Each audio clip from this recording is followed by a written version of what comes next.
Perfecto.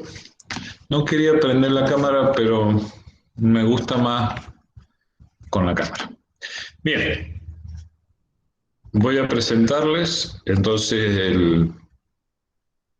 vamos a empezar con insuficiencia cardíaca. Díganme si lo ven. Cuando lo vean, iniciamos. Ahí se ve, profe. Ahí está, buenísimo. Bien, como les comentaba, la insuficiencia cardíaca es una enfermedad con una incidencia importante y que genera, digamos así, un trastorno.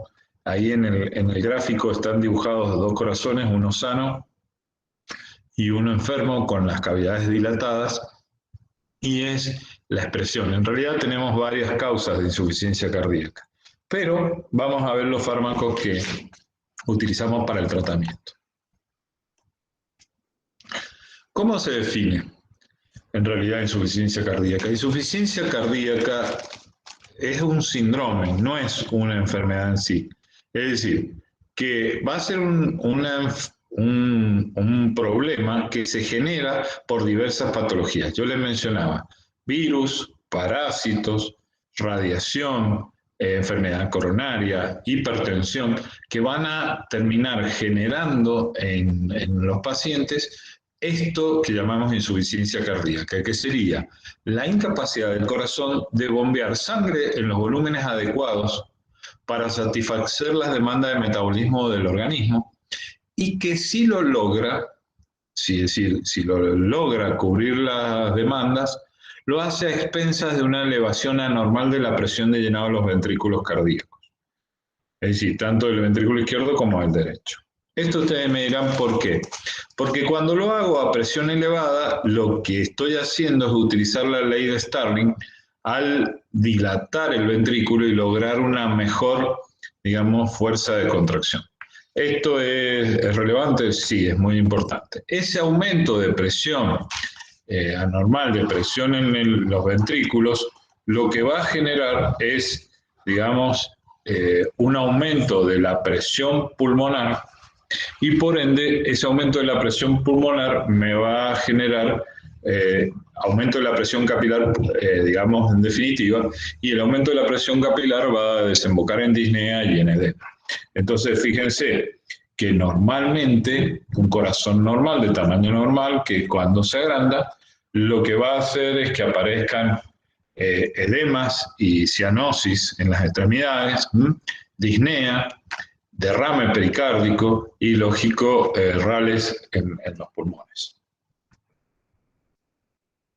Hago un poco de hincapié en esto, porque en esto nos vamos a basar y ya van a ver cómo vamos a tratar. Yo siempre digo que para poder tratar la insuficiencia cardíaca hay que ver cuáles son las condiciones que se generan tanto fisiológico como fisiopatológicamente para poder utilizar los agentes farmacológicos.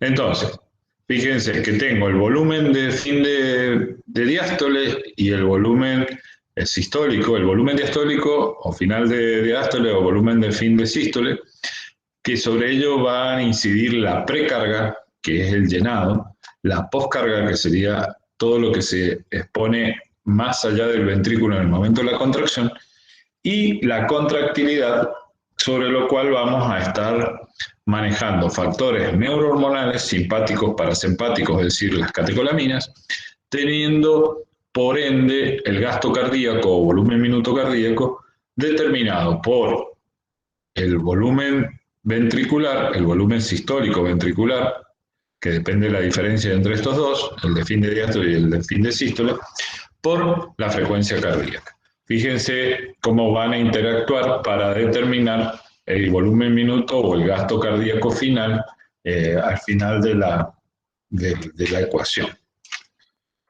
Esos 4.9 litros por minuto están relacionados con el gasto cardíaco de un paciente en reposo. Ahora fíjense, ¿qué es lo que ocurre? Porque esto vamos a ir viéndolo.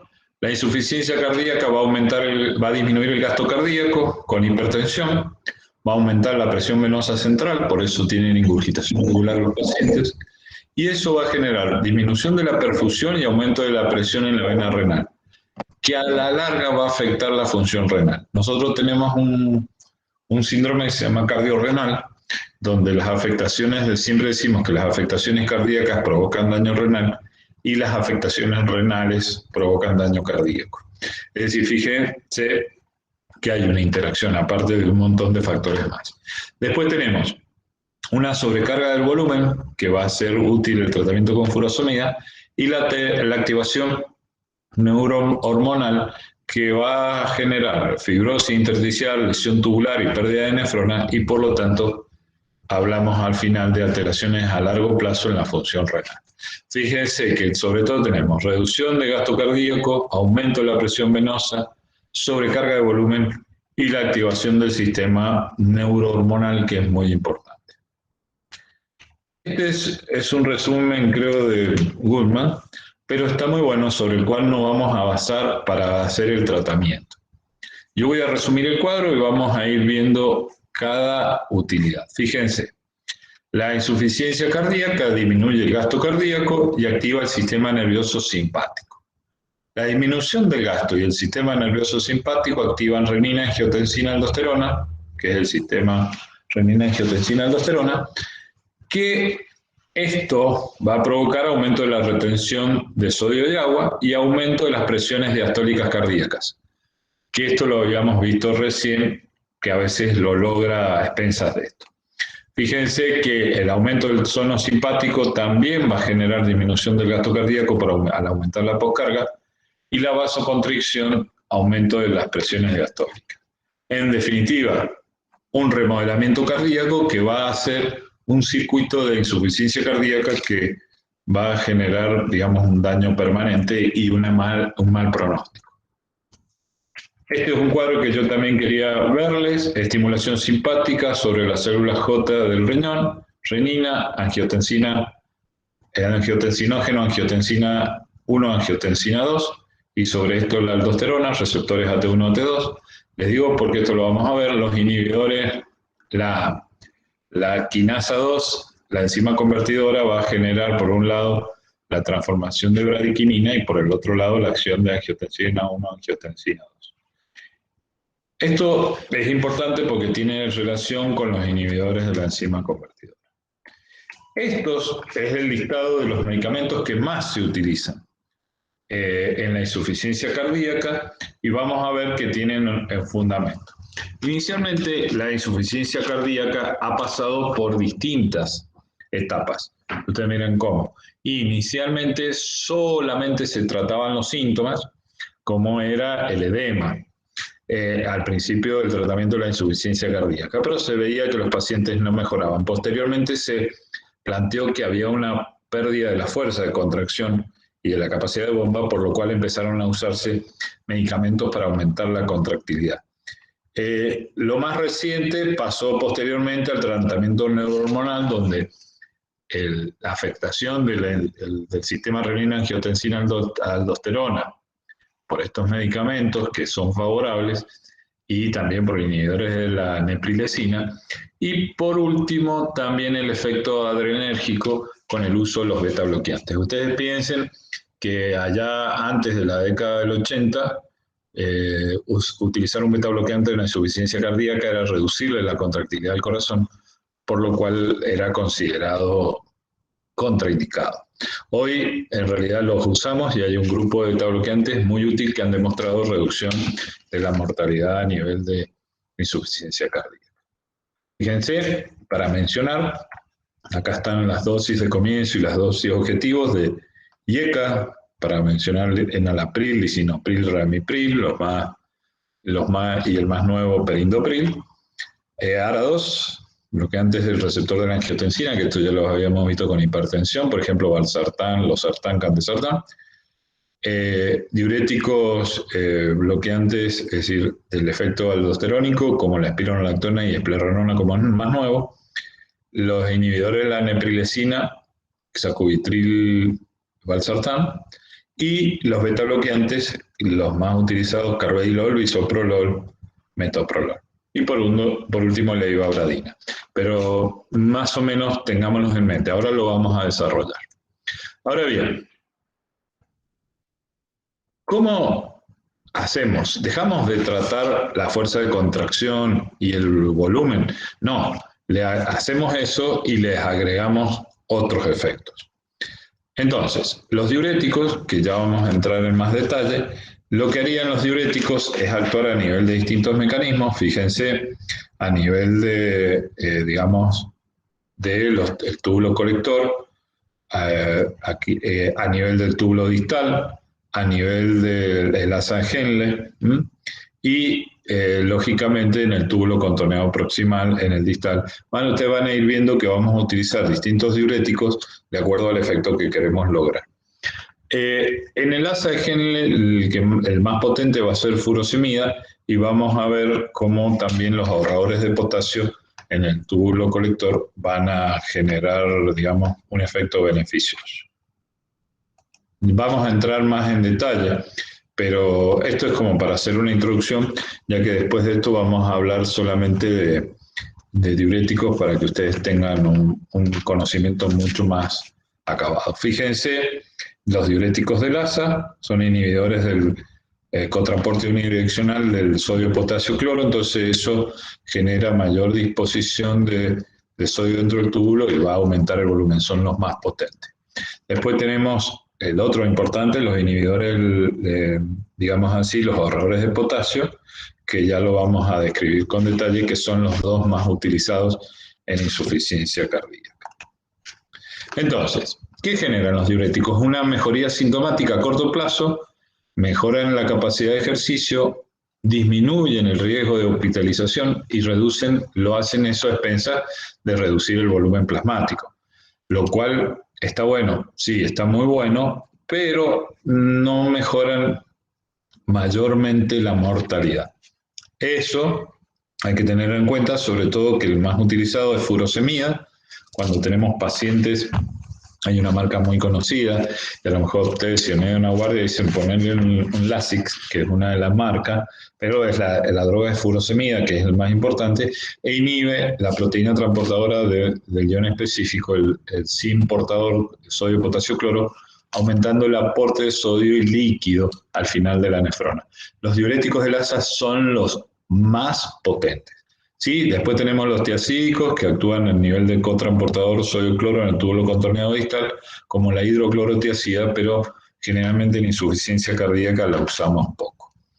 Efectos adversos, lógico, de presión-volumen, hipotensión arterial, deshidratación, sobre todo con furosemida, alteración de la función renal, hiponatremia e hipopotasemia e hipomagnesemia por el gran aporte de estas sustancias al túbulo contorneado distal que termina haciendo que se excreten, digamos así, esos minerales, sobre todo el potasio, que hay que tener mucho cuidado con furosemida, que van a generar otros problemas como una hipopotasemia que puede generar la muerte por arritmia.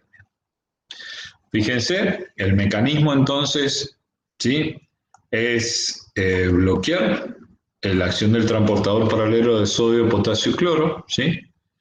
También inhibe la absorción de calcio y magnesio, pero ese bloqueo de ese, digamos así, transportador, lo que va a hacer es incrementar la excreción de sodio y cloro y también de calcio y magnesio con la de potasio.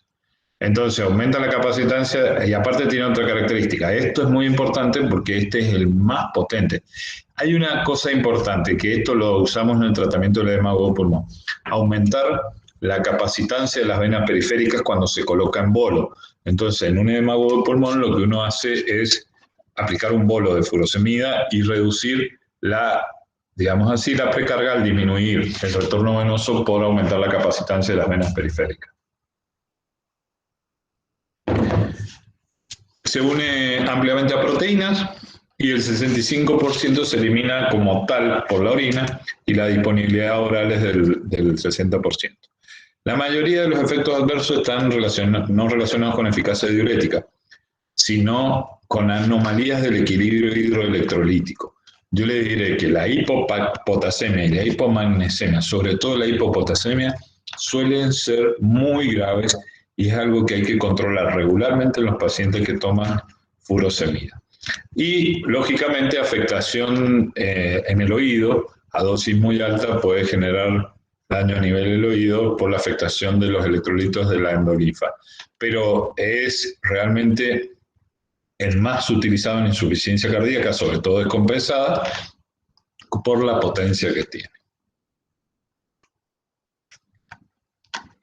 Los diuréticos tiazídicos, como dijimos recién, incrementan la excreción de cloruro de sodio a nivel del túbulo contrario distal. El túbulo proximal es un lugar de acción secundaria, el distal sobre todo, incrementa la excreción de sodio y cloro y aumenta la liberación de potasio y disminuye la eliminación de calcio. Algunos urólogos, yo lo he visto, que utilizan las tiazidas para disminuir la eliminación de calcio a nivel renal y disminuir la formación de cálculos de carbonato de calcio. Es con una utilidad al margen. No tiene la potencia de los diuréticos de Lassa, como la furosemida, por lo cual hay que pensarlo como un uso más secundario. Aumentan también la capacitancia de las venas periféricas, pero no con la potencia de la furosemida. Toxicidad, mayoría debido a efectos relacionados con las anomalías del equilibrio hidroelectrolítico, similar. Disminuye la tolerancia a la glucosa, provoca una alteración en la tolerancia, aumentan los niveles de colesterol y hay que tener cuidado con los antiarrítmicos, sobre todo quinina, porque genera un efecto de esta alteración hidroelectrolítica más el efecto propio del diurético y puede generar arritmias más complejas. Y por último, dentro de los diuréticos, los antagonistas de la aldosterona, que inhiben de manera competitiva la unión de aldosterona al receptor mineralocorticoide, entonces no puede activar la síntesis de este AIP y logra la supresión completa de la producción de aldosterona. Cuando la actividad de la enzima convertidora y la producción de angiotensina 2 reducida puede generarse un fenómeno de escape de aldosterona, esto genera un efecto deleterio. Entonces, ¿qué se utiliza? Cuando uno utiliza inhibidores de la enzima convertidora y bloqueante de la angiotensina 2, se suele sumar a ello un antagonista de la aldosterona para mejorar el efecto de protección. Es más, en 1997, si no me acuerdo, mal no recuerdo, se utilizó en un estudio que se llamó RALES. RALES fue espironolactona en insuficiencia cardíaca y demostró, lógico, un efecto benéfico en el tratamiento. Y es de primera línea utilizar antagonistas de la aldosterona en el uso de la insuficiencia cardíaca. Fíjense que estos antagonistas de la aldosterona lo que van a hacer es aumentar la retención de potasio, entonces acá nos vamos para el otro lado, entonces tengo hiperpotasemia, pueden provocar deterioro de la función renal y he visto personalmente casos en los cuales hay aumento de las mamas. Y esto es muy llamativo porque los pacientes consultan, si bien andan bien con el diurético, por aumento de tamaño de las mamas en hombres con el dolor. Fíjense que es un dato importante a tener en cuenta. ¿Qué ventaja tiene? Que yo puedo combinar estos, de espironolactona o esplerenona, con furosemida, lo cual está muy bueno porque esto voy a poder utilizar dos medicamentos y que, lógico, en ese sentido va a estar muy bueno de utilizarlos para poder combinar, por un lado, reducir la pérdida de potasio que genera el uso, por ejemplo, de furosemida, y al utilizarlo con uno de estos, como espironolactona, también voy a evitar el efecto de la espironolactona de hiperpotasemia. Es como que compenso la pérdida de potasio de los diuréticos de Lassa y el ahorro de potasio de los antagonistas de la aldosterona. Bien, preguntas hasta acá, así vamos ordenando un poquito. ¿Todo bien? Sí, profe, bien. Sí, profe, todo bien, todo claro. Muy bien. Entonces, dijimos, acción sobre la retención de sodio y agua, con las precauciones del potasio. Ahora bien, puedo bloquear la transformación de angiotensina 1 en angiotensina 2 para afectar, para decir, mejorar el tema del remodelado cardíaco y la formación de aldosterona. Fíjense que espironolactona también actuaría acá al inhibir el tema de la aldosterona y mejorar el remodelamiento cardíaco.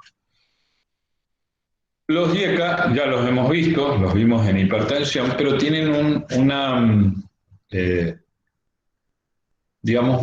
utilidad muy importante. Se hicieron varios estudios en la década del 90 asociados a pacientes con infarto. El estudio Consenso, el SOL, fueron todos estudios de seguimiento con utilización de la inhibidora de la enzima convertidora. Acá lo que vamos a hacer es sobre todo generar un tratamiento sobre la actividad neurohormonal de la insuficiencia cardíaca. Entonces, suprimen la acción de la angiotensina 2 y la aldosterona por inhibición de la enzima convertidora de la angiotensina. Eso que crea un bloqueo de la actividad neurohormonal y se traduce, que ya se vio, en mejoría de la sobrevida y reducción de las hospitalizaciones con reducción de la poscarga. Aparte, esa reducción de la poscarga es el trabajo que va a tener que hacer el corazón para sacar la sangre del corazón. Entre más alta en la insuficiencia cardíaca esté la poscarga, ya sea por los niveles de adrenalina, más del sistema renina, angiotensina, aldosterona, mayor trabajo, lo cual me favorece a mí reducir. Pero en los efectos adversos tiene deterioro en la función renal, aumento de la retención de potasio, hipotensión, tos, que ya lo habíamos visto por el bloqueo de las bradiquininas para transformar la angiotensina activa, y eso, al aumento de las bradiquininas, genera tos. Y fíjense, los más utilizados: enalapril, captopril ya no, ramipril, lisinopril y perindopril. Esto es importante, sí, es importante para que lo tengan en cuenta y no dejemos de recordar el efecto sobre el tema de la transformación de angiotensina 1 en angiotensina 2. Posteriormente, y acá lo vamos a ver, vamos a tener la acción de los receptores del receptor de angiotensina 1, ¿sí? Donde vamos a ver, fíjense, las acciones sobre las cuales va a actuar. Y vemos que también, ya lo vimos en hipertensión, es un antagonismo del receptor AT1, reducción, fíjense, esto se ha visto sobre todo con valsartán, reducción de las internaciones y del riesgo de muerte cardiovascular, pero el efecto es deterioro de la función renal adverso, hiperpotasemia y hipotensión sintomática. Fíjense, se inició con losartán, pero más usado en insuficiencia cardíaca es valsartán, irbesartán y telmisartán, pero sobre todo valsartán. Y acá viene un efecto que, bueno, es lo que yo les mencionaba cuando hablamos de hipertensión arterial, que esta disminución del gasto va, por un lado, a generar aumento de renina, pero también va a activar el sistema nervioso simpático. Lo que se ha visto es que yo en insuficiencia cardíaca los niveles adrenérgicos, es decir, de noradrenalina y adrenalina, van a estar muy aumentados. ¿Esto qué va a generar? Un efecto deleterio, por un lado, va a ser favorable para tratar al inicio, el mecanismo de inicio, donde yo qué voy a hacer, adrenalina y noradrenalina van a activar el receptor beta y va a aumentar la contractilidad. Pero posteriormente se va a agotar el mecanismo. Entonces, ¿qué se vio? Que estos pacientes morían rápidamente, en parte con niveles muy altos de noradrenalina en sangre. Entonces, se planteó utilizar la posibilidad de utilizar los beta bloqueantes para evitar el efecto, digamos así, persistente de esa noradrenalina elevada y aumentar la expresión de receptores beta para aumentar el pronóstico. Este cuadro ya lo vimos, del efecto de los beta, de los receptores beta. Fíjense que a nivel del ventrículo, al activarlos, aumentan la contractilidad y la automaticidad, lo cual estaba bueno respecto a contractilidad y velocidad de conducción en los ventrículos y en las aurículas. Pero esto a la larga, ese aumento de la contractilidad va a resultar deleterio para el corazón. Y es más, en el año 78 empezaron a utilizarse algunos beta bloqueantes y en el año 94 Parker Milton Packer hizo un estudio que se llamó US-Trial. US-Trial es un estudio con pacientes con insuficiencia cardíaca en los cuales demostró reducción de la mortalidad en forma importante, sobre todo progresión y mejorar la capacidad de ejercicio y la función ventricular. Es más, los grupos que estuvieron peores son los que obtuvieron más beneficio. Entonces, a partir de ahí, sobre todo, empezó a usarse carvedilol, que fue en el US Trial.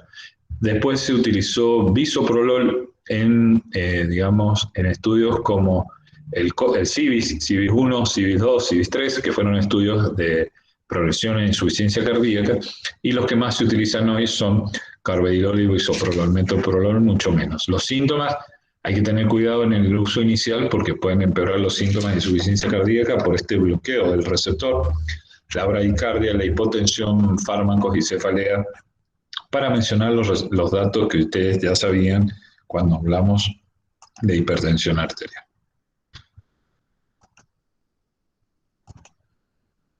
Entonces, inhibición competitiva del receptor beta-adrenérgico, se fijan al receptor, no activan la adeninatociclasa y teníamos los distintos beta-bloqueantes, que bueno, esto ya lo habíamos visto, pero fundamentalmente lo que se va a usar más es entonces bisoprolol y carvedilol.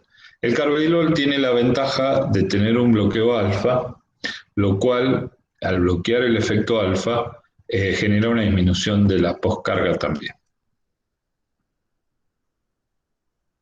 Ahora, fíjense las teorías que yo le planteé a ustedes. Disminuir el volumen, diuréticos y espironolactona, que también actuaría sobre el neurohormonal. Segundo, el tratamiento neurohormonal. Y por último, es decir, para recordar también, aumentar la contractilidad de la masa ventricular con fármacos inotrópicos, por ejemplo, la digoxina. Fíjense que lo que va a hacer es reducir la activación del sistema y aumentar el gasto cardíaco en parte, pero eso a la larga puede llegar a ser deleterio. La digoxina es un compuesto derivado de una planta, se llama Digitalis lanata y ya era utilizada en la época de los romanos. ¿Ustedes me dirán como tratamiento para la insuficiencia cardíaca? No, como veneno. En realidad se utilizaba como veneno y tiene una característica, que en dosis altas se elimina por vía renal, pero en dosis alta genera arritmias cardíacas con muerte por torcida de punta, que le llamamos nosotros taquicardia ventricular polimórfica, que sería el nombre técnico. Esa muerte, entonces, ¿qué hacían? Preparaban té de esa planta de Digitalis lanata y se la daban a los senadores del gran senado romano para envenenarlos. Entonces, el envenenamiento en realidad estaba generado por arritmias. Fíjense qué genera. Arritmias auriculares y ventriculares como efectos adversos, asociados sobre todo a disminución de hipopotasemia. Entonces acá tengo que tener cuidado al mezclarlo con furosemida. Signos de toxicidad, confusión mental, náusea, anorexia y disturbios visuales. Y por último, bloqueo. Imagínense que si yo estoy tomando un tecito de digoxina y supero la dosis, hay que pensar que la dosis terapéutica es próximo a la dosis tóxica, entonces fácilmente yo podía acceder a una insuficiencia cardíaca. Y como se lo mezclaban a veces en la bebida, una infusión de esta planta, terminaban muertos por arritmia. Pero ya desde esa época se empezó a utilizar. En el principio, el tratamiento de la insuficiencia cardíaca, lo que se trató de hacer es aumentar la contractilidad. ¿Y qué hace? Inhibe las unidades alfa de la bomba de sodio de la membrana celular del miocardio. ¿Esto qué hace? Intercambia el sodio con calcio y aumenta la concentración del calcio intracelular, que ese calcio queda disponible para aumentar la fuerza de contracción al unirse con la actina y miosina. Pero lo que se ha visto con la digoxina, y sobre todo se hizo un estudio que se llamó, si lo buscan, DIG, que era digoxina de insuficiencia cardíaca, y se vio que si bien mejoraba la morbilidad, es decir, la enfermedad, las hospitalizaciones y los síntomas, la digoxina no mejora la mortalidad. Entonces, en estos casos, la digoxina se utiliza únicamente con el objeto de mejorar los síntomas y ya no se utiliza tanto como años atrás, en las cuales a todos los pacientes se le daba. En los casos más descompensados o que están peor, podemos usar dopamina o dobutamina, que lo utilizaremos como inotrópicos positivos, son estimulantes de los receptores, fíjense, de dopamina 1 a nivel periférico, beta del miocito, y esto estimula la MP cicloquinasa y esto genera aumentar el MP cíclico en la MP cíclico en la célula cardíaca. Esto lo que hace es aumentar la contractilidad y al aumentar la contractilidad mejorar los síntomas y mejorar la diuresis y todo lo demás. Pero tienen un gran problema. Ustedes me dirán, ¿cuál es el gran problema?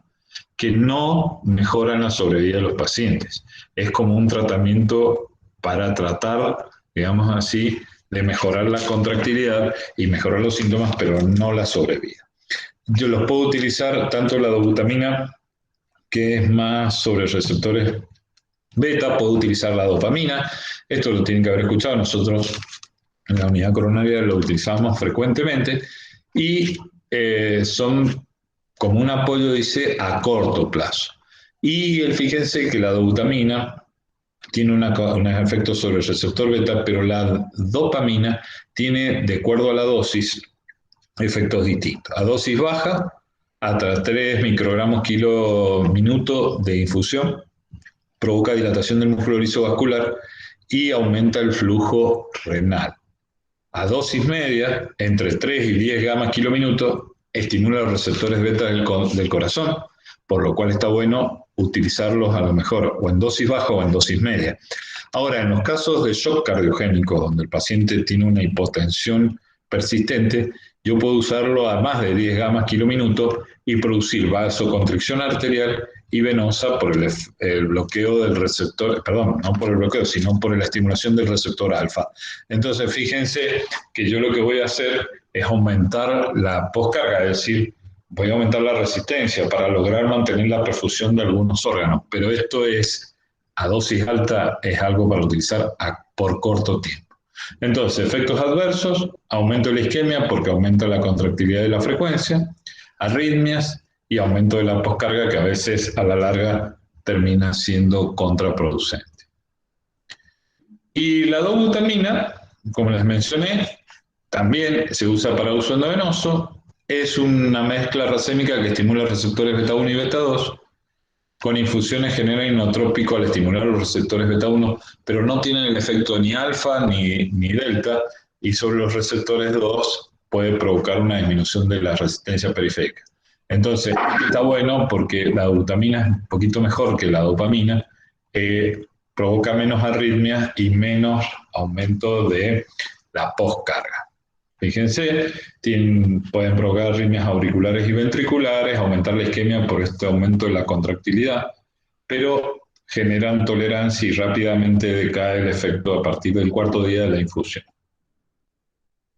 Y para mencionar, en la insuficiencia cardíaca este medicamento apareció nuevo, hay una sola marca, pero ahora han aparecido otras marcas. Pero lo importante es utilizar una inhibición dual. En este caso, fíjense, estamos usando un valsartán, ¿sí? Y sacubitril. Lo que se ha visto es lo siguiente, que tanto los inhibidores de la neprilecina, es decir, fíjense acá, vamos a ir un poquito más a ampliar acá. Lo que vamos a ver, este sistema de neprilecina, yo lo bloqueo a través de una inhibición dual, que esto es el LCZ696, era el código de investigación. Entonces, genero que estos, digamos, productos que son neprilecina, lo que va a hacer es generar todo cambio, pero al bloquearlo, lo que va a hacer es disminuir la presión arterial, disminuir el tono simpático, disminuir los niveles de aldosterona, disminuir la fibrosis y la hipertrofia, y eso va a, digamos, a favorecer el efecto sobre la disminución en los síntomas y la progresión de la insuficiencia cardíaca.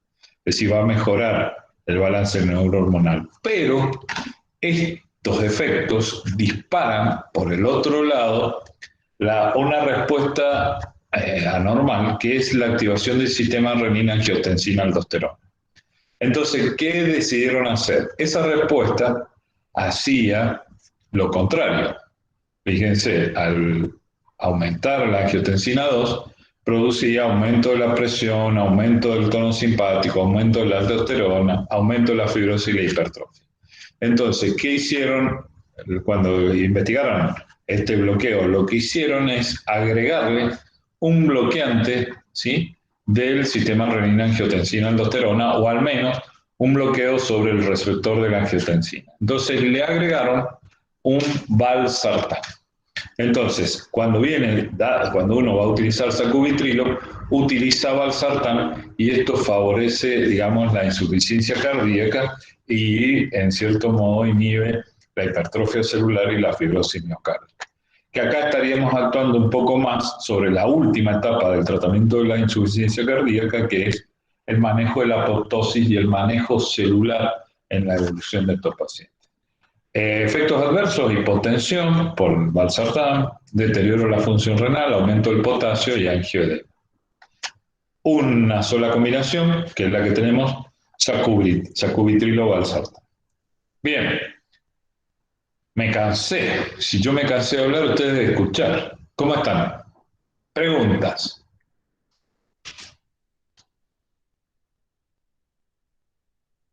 Profe, yo tengo una. Cuando disminuimos la precarga y la poscarga, también debemos administrar un medicamento que aumente la contractilidad